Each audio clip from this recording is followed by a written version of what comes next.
La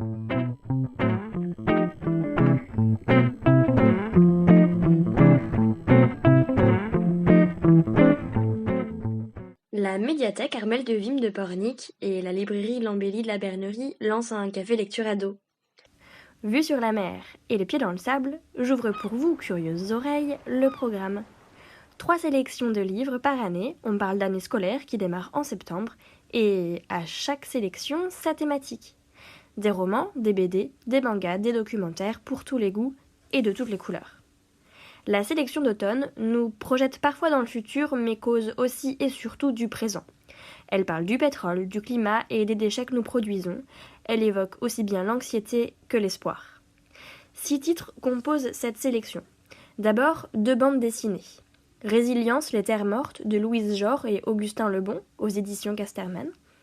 Et Autobio de Cyril Pedrosa, édition Fluide Glacial. Il y a aussi un documentaire. Ces jeunes qui changent le monde, de Julieta Canepa et Pierre Ducrozet, édition La Martinière. Enfin, on trouve 3 romans. Sirius, de Stéphane Servant, aux éditions du Rouergue. Il est encore temps, de Jean-Philippe Blondel, édition Actes Sud Junior. Et Climax, de Thomas Réverdy, édition Flammarion.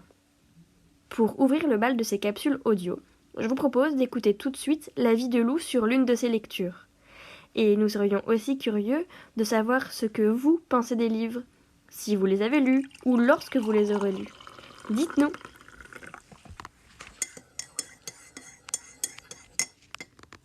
Dans ce premier thème, j'ai vraiment adoré le livre nommé Ces jeunes qui changent le monde de Julieta Canepa et Pierre Ducrozet. J'ai vraiment apprécié ce livre qui raconte le destin de 15 jeunes qui depuis plusieurs années s'engagent et montent des projets pour améliorer notre planète. 9 sujets de lutte sont donc décrits.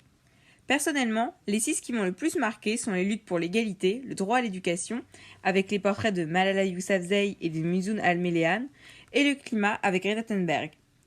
Les 3 autres sont les luttes contre le mariage forcé, celui des enfants, grâce au parcours de Memory Banda, celui de Joshua Wong contre l'oppression de la Chine, et enfin la lutte contre la corruption menée par Carolina Farska. Ces jeunes vivent plus ou moins normalement, entre guillemets, selon la situation de leur pays. Ce qui fait leur différence et leur force, c'est qu'ils et elles ont osé se lever et dire stop. Comme le disait Malala en octobre 2012, quand les terroristes nous imposent de ne plus jamais mettre les pieds dans une école, il est très important, même essentiel, de s'élever contre cela.